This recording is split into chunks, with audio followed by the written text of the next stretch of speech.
हमारी मीटिंग रहती है, मैं चाहती हूँ वो फीमेल्स के लिए हम लोग स्पेशली रखते हैं, ताकि जितनी भी फीमेल्स जो काम करना चाहती हैं, जो अपनी लाइफ में कुछ करना चाहती हैं, घर बैठे बैठे कुछ एक्स्ट्रा अपनी लाइफ से हटके करना चाहती हैं, कुछ अर्निंग करना चाहती हैं, कुछ अपने आप में कुछ कॉन्फिडेंस अपना डेवलप करना चाहती हैं, दुनिया देखनी चाहती हैं, क्योंकि ये डायरेक्ट सेलिंग जो है वो सही मायने में इंसान को दुनिया दिखाने वाली इंडस्ट्री है, बहुत ही खूबसूरत इंडस्ट्री है। तो इसलिए ये जो फीमेल मीटिंग है, इसके माध्यम से बहुत सारी फीमेल्स जो है वो अपने आप को आगे बढ़ा रही हैं, और मैं चाहती हूँ कि और भी फीमेल्स जो हैं इस सिस्टम से जुड़कर अपने आप को आगे बढ़ा सकती हैं। तो इस फीमेल मीटिंग में हमेशा उनका बहुत बहुत स्वागत रहेगा। और आज का जो हमारा जो टॉपिक है वो बहुत ही जबरदस्त टॉपिक है, अपलाइन और डाउनलाइन का रिश्ता कैसा होना चाहिए। बहुत ही स्पेशल टॉपिक है ये। अभी तक हमने जो है ऐसा टॉपिक हमारी मीटिंग में जो है वो कम ही कभी डिस्कस हुआ है, ना के बराबर ही डिस्कस हुआ है हमारी खुद की इस मीटिंग में। लेकिन क्योंकि कहीं ना मुझे ऐसे लगता है कि फीमेल्स जो हैं वो मतलब जो उनका नेचर है बहुत केयरिंग और बहुत नर्चरिंग नेचर होता है, तो ऐसा मतलब उनके रिलेशन में कम देखने को चीजें मिलती हैं। लेकिन है फिर भी जब हम इस इंडस्ट्री में आते हैं, अपलाइन डाउनलाइन वाली फीलिंग जो है वो आ जाती है। लेकिन उनका रिश्ता बेसिकली कैसा होना चाहिए? देखिए, डायरेक्ट सेलिंग एक ट्री की तरह है, एक पेड़ की तरह है। आप उसको एक पेड़ की तरह इमेजिन करिए, जहां पे जो उसकी रूट है ना वो मैनेजमेंट है, मैनेजमेंट उसकी रूट है, और उसके जो ट्रंक है, जो ट्रंक है उसकी वो कंपनी है। जड़ें मजबूत होनी बहुत जरूरी है, जड़ें मजबूत होंगी उतना ही जो तना है वो हमारा मजबूती से खड़ा होगा। और फिर जो हमारे लीडर्स हैं उसकी ब्रांचेस हैं, ठीक है, और जो छोटी छोटी उसकी टहनियां हैं वो हमारे जो है वो डिस्ट्रीब्यूटर्स हैं, जो उसके ट्विंक्स हैं वो हमारे एज अ डिस्ट्रीब्यूटर्स हम उनको देखेंगे। और जो उसके पत्ते फल फूल जो आते हैं उस पेड़ पे वो उसके रिजल्ट्स हैं, जो आउटपुट्स हैं जो हम इस इंडस्ट्री में काम करके जो हमें मिलते हैं। तो एक डायरेक्ट सेलिंग ये जो है वो एक पेड़ की तरह हम उसको देखेंगे, और जिसकी मतलब इसकी 4 डायमेंशंस, 4 चीजें जो है वो बहुत मायने रखती हैं। जब अगर आप इस बिजनेस में हो तो वो चारों की चारों चीजें बहुत इंपॉर्टेंट है। पहली, आप जो कि आप एक डिस्ट्रीब्यूटर हैं, आपकी कंपनी, आपका अपलाइन और आपका डाउनलाइन, ये चारों के चारों जो है इनका बहुत ही इंपॉर्टेंट रोल है। अगर आप इस बिजनेस में हो, नहीं हो तो नहीं, लेकिन अगर इस बिजनेस में तो कंपनी ऑब्वियसली मैटर करेगी। हमारा अपलाइन जो हमें सिस्टम में लेकर आया है वो भी बहुत इंपॉर्टेंट है। हमारा डाउनलाइन, अगर वही डाउनलाइन ही नहीं है तो इट मीन्स क्या है, आप सिर्फ एक यूजर हो। तो अगर आप इस बिजनेस में हो तो आपका डाउनलाइन भी उतना ही मायने रखता है। तो चारों का बहुत इंपॉर्टेंट रोल है। आज खास इस टॉपिक को हमने इसलिए यहाँ पे लिया है क्योंकि कहीं ना कहीं इस बिजनेस में आकर ना लोगों में बहुत जल्दी ना मैं आ जाती है, इस तरह मतलब मैं ही हूँ बस, मतलब ये एक फीलिंग है जो जल्दी आने लग जाती है कि अगर आपका अपलाइन कुछ कमा रहा है तो वो आपकी वजह से कमा रहा है, आप बिजनेस दे रहे हो। ये वाला फीलिंग ना बहुत जल्दी और बहुत ज्यादा जो है वो 99.9% लोगों में आ जाता है कि अगर आपका अपलाइन अगर गाड़ी मेंटेन कर रहा है, उसका कोई अच्छा उसने घर बना लिया, अगर कोई भी लाइफस्टाइल है, कोई फॉरेन टूर है, कुछ भी अगर वो अचीव कर रहा है तो उसकी सक्सेस में जो है वो रोल जो है वो आपका रोल है। बिल्कुल, अभी किसी ने जो है वो मैसेज किया है, बिना ड्रेस में मीटिंग नहीं अच्छा लगता है मैम। बिल्कुल, आप ड्रेस ये बात बिल्कुल सही है, ड्रेस में मीटिंग अच्छा नहीं लगता है, लेकिन ये हमारी फीमेल मीटिंग है। जब भी हमारी कोई ऐसी मीटिंग होती है जो हम कंपनी एंड पे करते हैं तो वहां पे हम लोग बिल्कुल ड्रेस में ही रहते हैं। लेकिन ये फीमेल मीटिंग है, ये कैजुअल मीटिंग है हमारी, जिसमें हम लोग बातें करते हैं, डिस्कशंस करते हैं, एक दूसरे सीखते हैं, सिखाते हैं। तो उस मीटिंग में हम कोई भी रिस्ट्रिक्शन के बिना हम लोग मीटिंग करते हैं कि आपको कोई ड्रेस में आने की, सिर्फ आपको वहां पे एक ही है कि आप आराम से बैठिए, अपना टाइम दीजिए, सुनिए और सीखिए। बिल्कुल इस बात पे गौर किया जाएगा। जितनी भी प्रोफेशनल मीटिंग्स होती है हमारी जो कंपनी एंड पे, उसमें जो है वो यूनिफॉर्म जो है वो बहुत जरूरी है, क्योंकि यूनिफॉर्म हमारी कहीं ना कहीं पहचान होती है। हमारे काम की पहचान होती है एक तरह की। लेकिन यहाँ पे ये फीमेल मीटिंग हमारी सिर्फ बातचीत करने के लिए हम लोग मीटिंग रखते हैं ये स्पेशली। तो इसमें अगर एक रिस्ट्रिक्शन हो जाएगी तो बहुत सारे लोग जो हैं, मुझे लगता है कि फीमेल्स इस वजह से कैमरा नहीं ऑन करेंगी हमारे यहाँ पे कि मैंने तो आज ड्रेस नहीं डाली हुई है तो मैं आज कैमरा नहीं ऑन करूंगी। तो इसलिए मैं खुद इस मीटिंग में ड्रेस नहीं डालती हूँ ताकि वो कंफर्टेबली जो है हम फेस टू फेस जो है कम्युनिकेशन इजिली कर सके। चलिए, थैंक यू सो मच।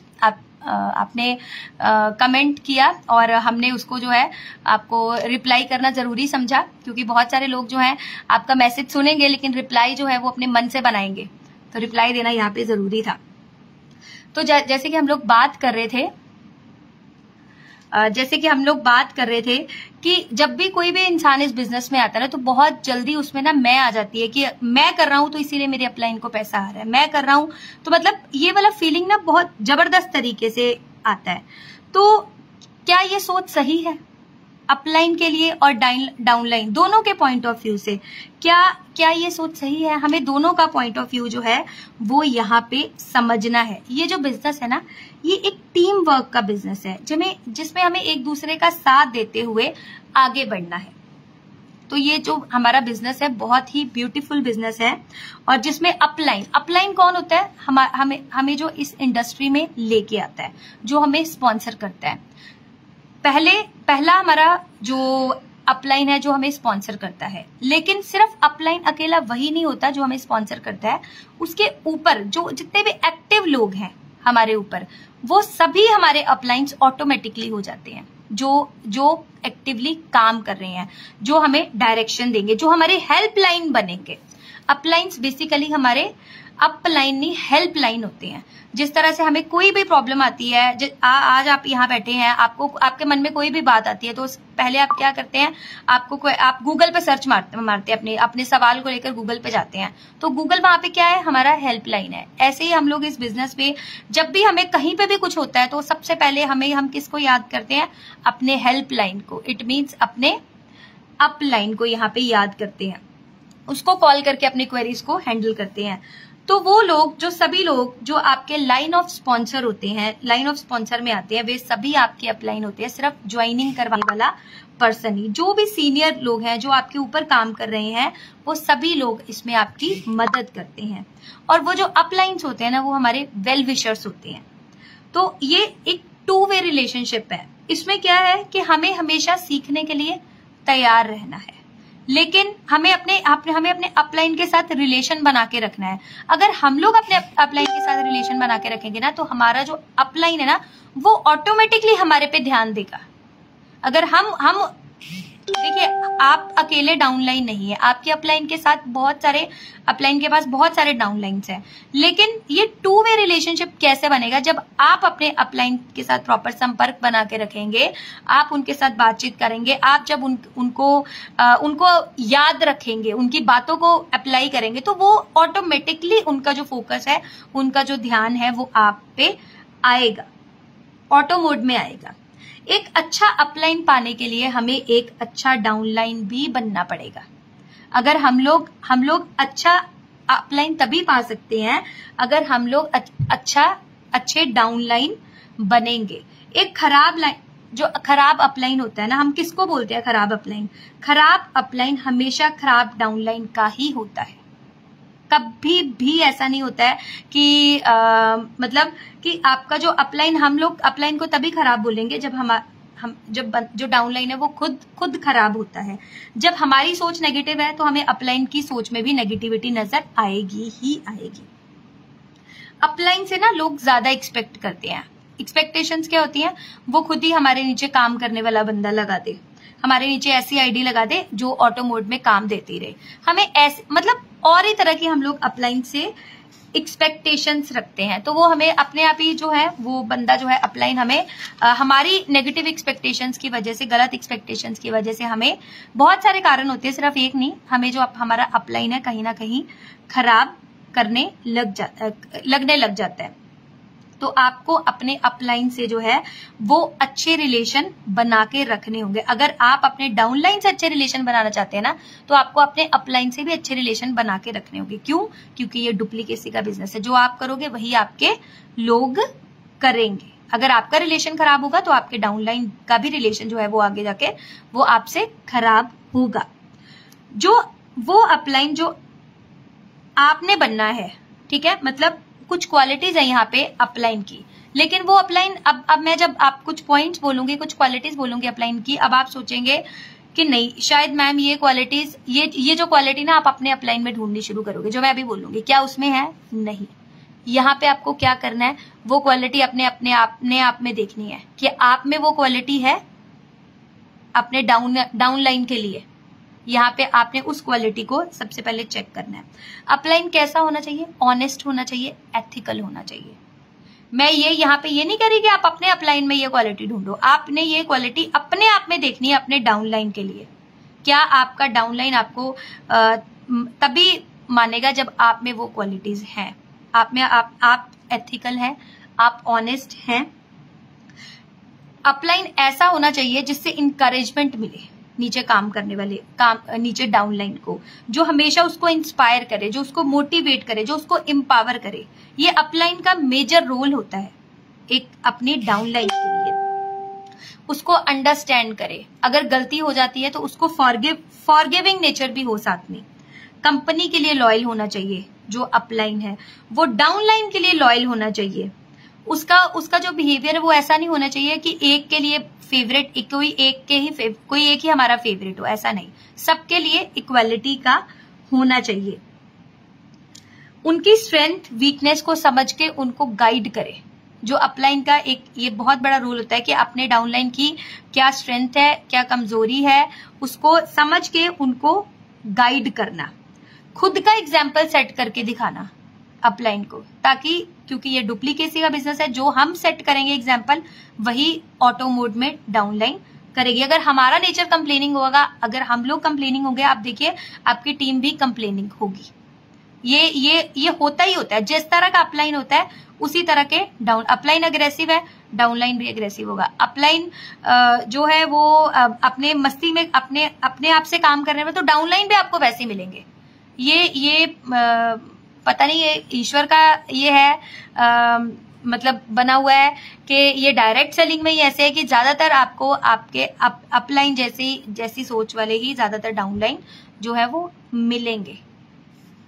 ऐसा अपलाइन होना चाहिए जो time to time training meetings जो है वो प्रोवाइड करे, उनको सारी अपनी टीम को जो है वो नॉलेज दे। और ये अपलाइन, ये जो पॉइंट्स मैंने बोले हैं ये इसलिए नहीं बोले हैं कि आप अपने अपलाइन में जाके उनको देखिए, आपने अपने अंदर लेके आने हैं। अपने डाउनलाइन के लिए आपको अपने ही अंदर ये क्वालिटीज जो है वो लेके आनी है। और अच्छा डाउनलाइन कैसे बनना है आपको? अच्छे डाउनलाइन को पता होना चाहिए कि जो वो बिजनेस कर रहा है वो उसका खुद का बिजनेस है, उसको खुद का बिजनेस करने से सक्सेस मिलेगी, ना कि इधर उधर क्रॉस लेग की तरफ देखकर, बाकियों की तरफ देख के बिजनेस को। डाउनलाइन को सिर्फ अपने बिजनेस की तरफ देखना है, उसको किसी के बिजनेस की तरफ नहीं, क्योंकि उसका खुद का बिजनेस ही उसे सक्सेस दिला सकता है।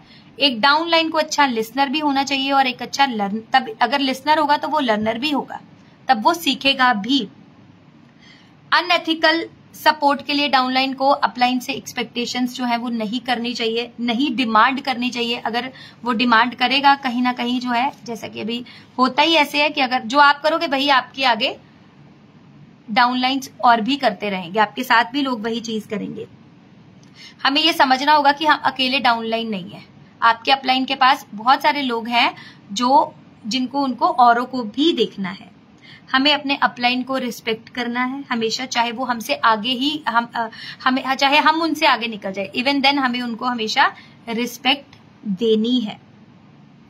यहाँ पे हमें देखिए इस बिजनेस में अपलाइन डाउनलाइन को दोनों का अपना अपना रोल पता है। हमें एक अपलाइन, बेसिकली अपलाइन एक हमें ऐसा एक मतलब नर्चर करने वाला एक ऐसा इंसान हमें जिंदगी में मिल जाता है। देखिए हम लोग कहीं जॉब करते हैं, कुछ भी करते हैं, कोई हमें ऐसा नहीं मिलता जो वो जो चाहता हो कि ये हमारे से ज्यादा कामयाब हो जाए। लेकिन अपलाइन एक ऐसा इंसान होता है जो चाहता है कि जो मेरा डाउनलाइन है वो मुझसे भी ज्यादा आगे निकले। सही मायने में उसकी जो है वो ये सोच होती है। तो यहाँ पे दोनों को अपना अपना रिलेशन पता है, दोनों को अपना अपना रोल पता है, अपनी अपनी ड्यूटीज पता है यहाँ पे। लेकिन फिर भी ये रिलेशनशिप बहुत उलझा हुआ होता है, बहुत जगह ये उलझा हुआ होता है। क्यों? इस उलझन को जो है वो खत्म कैसे हम लोग कर सकते हैं? एक कम्युनिकेशन करके, एक दूसरे से कम्युनिकेट जो है वो करिए, बातचीत करिए एक दूसरे के साथ, जो भी प्रॉब्लम है, जो भी इश्यूज है, उन पे बातचीत करिए, अंडरस्टैंड करिए, एक्सेप्ट करिए कि गलतियां जो है वो किसी से भी हो सकती हैं, और फॉरगिव करिए। कम्युनिकेशन, अंडरस्टैंडिंग एंड फॉरगिवनेस, ये तीनों चीजों के माध्यम से हम लोग दुनिया में कोई भी रिश्ता जो है वो सुधार सकते हैं। और ये जो रिश्ता है, ये एक ऐसा रिश्ता है जो कि अगर हम इस बिजनेस में हैं तो ये टूट नहीं सकता है। अगर हमें इस बिजनेस में रहना है, हमें इस बिजनेस में आगे बढ़ना है, तो ये जो रिश्ता है ये ऐसे ही चलेगा, और हमें इसको सुधारना है। पहले तो इसको खराब नहीं होने देना, फिर हमें इसे सुधारना है। अगर कहीं पे कुछ ये खराबी होती है तो उसके लिए एक दूसरे से बातचीत करो, एक दूसरे की बातों को समझो, ये समझो कि अगर गलती हो सकती है तो इंसान से ही हो सकती है। इस चीज को समझे और उस चीज को फॉरगिव करके जो है अपने बिजनेस पे, अपने काम पे, अपने रिलेशन पे फोकस करिए। तो अपलाइन और डाउनलाइन का जो रिश्ता है वो मजबूत होना चाहिए। ये मजबूत रिश्ता जो है वो हमारे बिजनेस को जो है वो आगे बढ़ाएगा। अगर आप किसी के भी एग्जांपल ले लीजिए, अगर किसी का अपने अपलाइन और डाउनलाइन के साथ वहां पे रिश्ता मजबूत नहीं है तो कहीं ना कहीं जो है वो बिजनेस पे उस चीज का साइड इफेक्ट नजर आता ही आता है। तो चलिए यहीं पे हमारा आज का फेसबुक लाइव जो है वो हम लोग ओवर करते हैं और मिलेंगे नेक्स्ट वीक अगले हमारे फेसबुक सेशन में। Thank you so very much. जय हिंद, सुपर विदाई।